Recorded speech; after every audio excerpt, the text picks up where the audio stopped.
Welcome back, basketball fans. So I was just listening to Gilbert Arenas on Gil's Arena and his take about Cooper Flagg. He's talking about why Gilbert Arenas would not pick Cooper Flagg number one overall. And I hear him, of course, refer to the two Rutger players. And then in the comment section, of course, I hear a lot of people talk about the two Rutger players. It's early in the season, right? This is the first season for all three of those cats. And the one thing you can see is that one dude's a winner. The other two, not so much, right? Cooper Flagg literally does everything a team needs him to do to get the win. He led his high school team to an undefeated season last year. And obviously, you know he's going to be leading Duke to the NCAA March Madness tournament this year. Rutgers, the way they're playing right now, they might not even get into the tournament. Those two guys are good players, both offensively gifted. But that's it, offensively gifted. One, Harper, is not athletic, so he's going to have a hard time defending guards in the NBA. He is big and physical, which is good for high school and the NCAA. But once he gets to the NBA, he's not going to be able to physically dominate players like he does now. He's not fast, he's not athletic. His jump shot is fucking janky, right?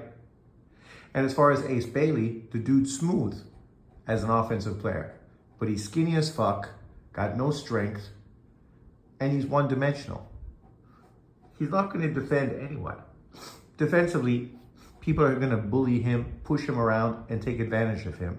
So he's going to score 20 points, but give up 25. Cooper Flagg, we've already seen how he performs against all-star NBA players.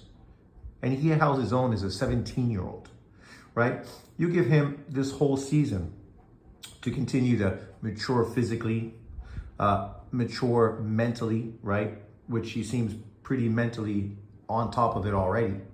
And then you allow him to develop and grow, and then have him go into the NBA next year. He is leaps and bounds above and beyond anyone else in next year's number one draft pick. And I have no doubt he is going to be the number one draft pick. But let's go back and look, because Gilbert Arenas is acting like getting a sure thing all-star who's going to be playing in the league for 10 to 15 years on all-star level caliber and be a winner, right? Make your team win. I saw somebody in the comment section talk about how drafting a guy like Cooper Flagg, number one, gets you fired as a GM. No. You draft a guy like him, number one, you're keeping your team. You're keeping your job because your team is going to win. And that's what ownership is going to see, winning, right? And then you put the pieces around him and maybe they could even go on to win a title. Tough, obviously talented league, so you can't just say that off the top of the bat. But you can understand building a team around him is exactly what you need. Can he lead you in scoring? Not consistently, but at the same time, you don't want him to do that. That's not what his job is going to be. He is a glue guy who's going to score you 20 points, grab you 8 to 10 rebounds, get you 4 to 6 assists, play tough defense, and hit open jumpers and be athletic enough to get his own offense going to the hole. Right? Literally, he's going to be the guy you build around because he is the perfect all-around player. But let's take a look at some of these great draft picks that came before him. Because, no, he shouldn't be drafted. Ace Bailey or Harper should get drafted. I mean, I think a lot of reason people are pushing them is because they check the color quota.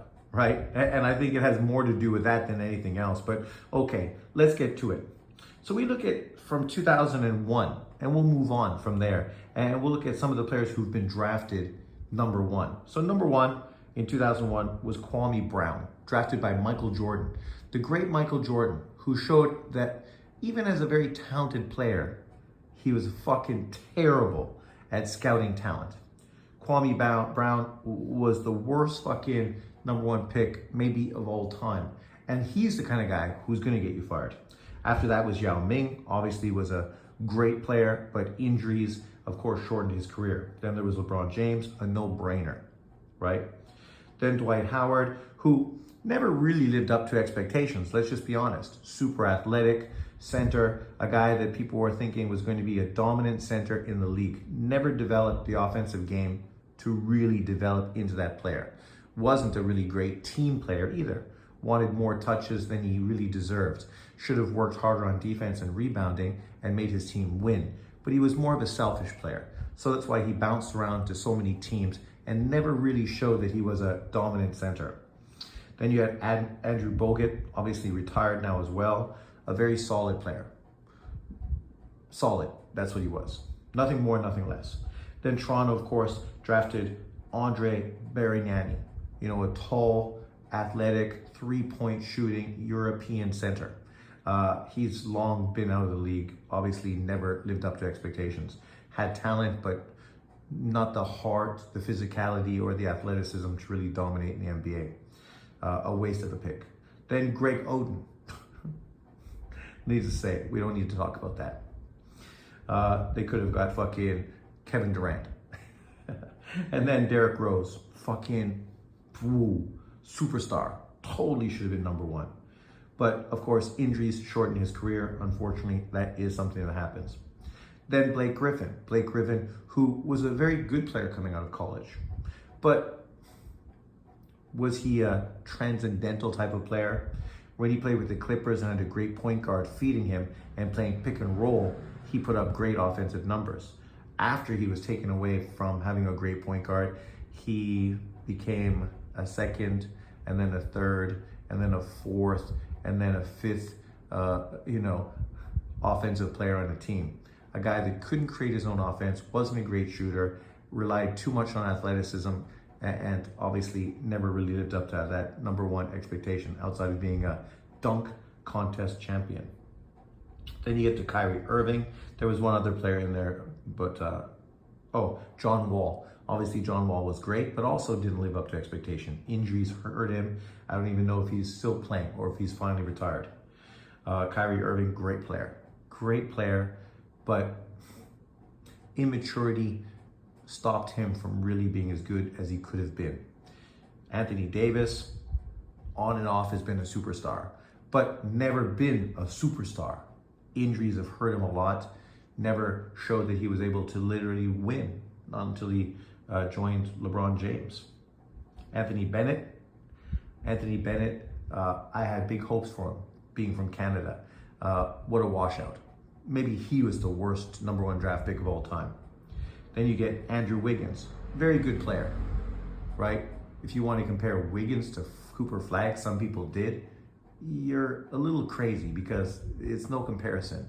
Cooper Flagg is going to have much more of an impact than Andrew Wiggins did. Then, of course, Karl Anthony Towns, good player, obviously just reaching his prime right now and really starting to make impact in the league.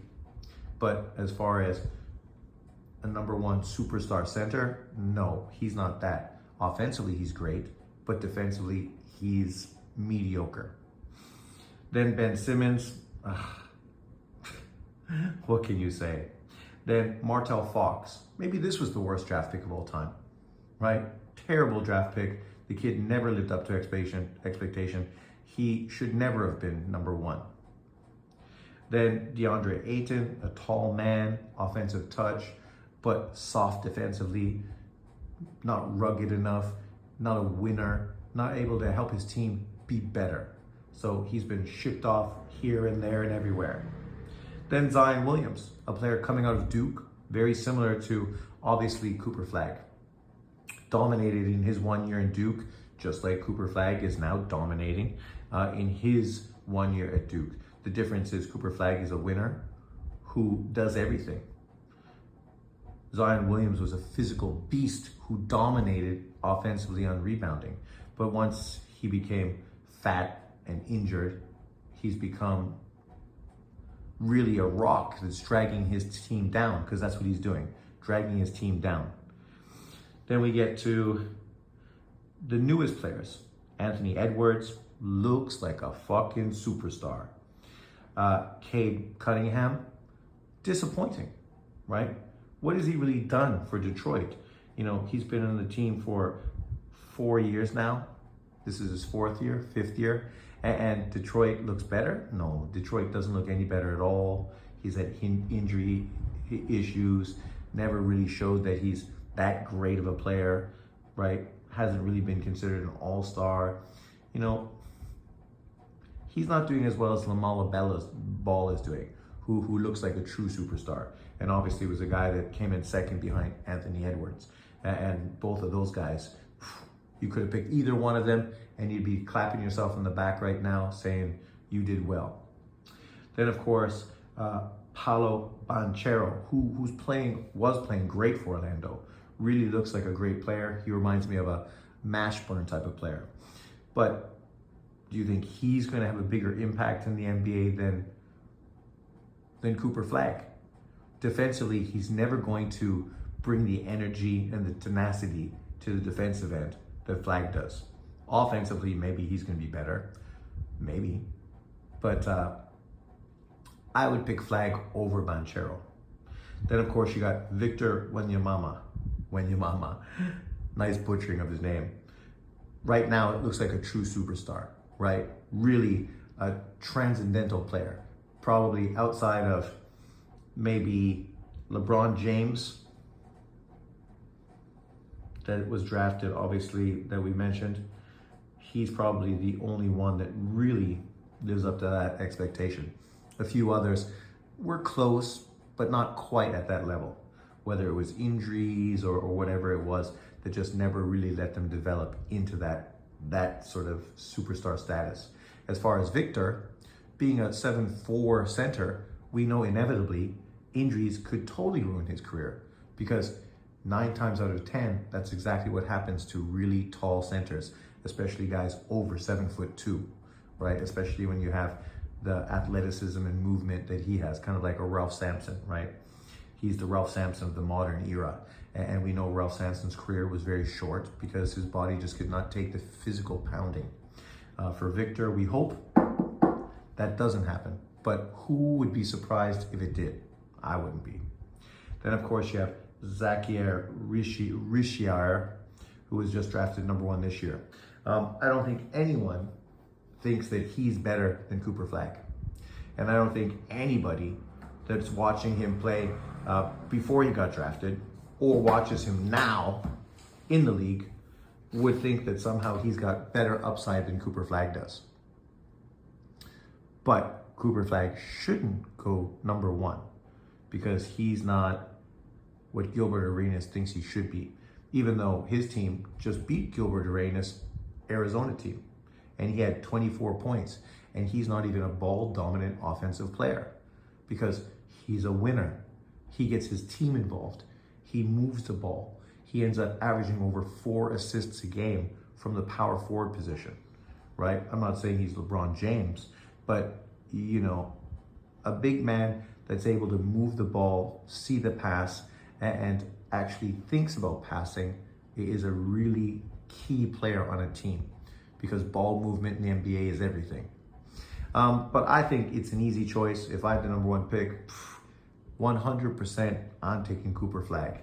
And at this point, there's nobody else in the NCAA that I see that I would even think close to picking him. And I liked Ace Bailey coming out of high school, but what I've seen him do in college so far makes me feel that he is not even close to being ready for the NBA. But let me know what you think in the comment section below. Thanks for watching. Peace out.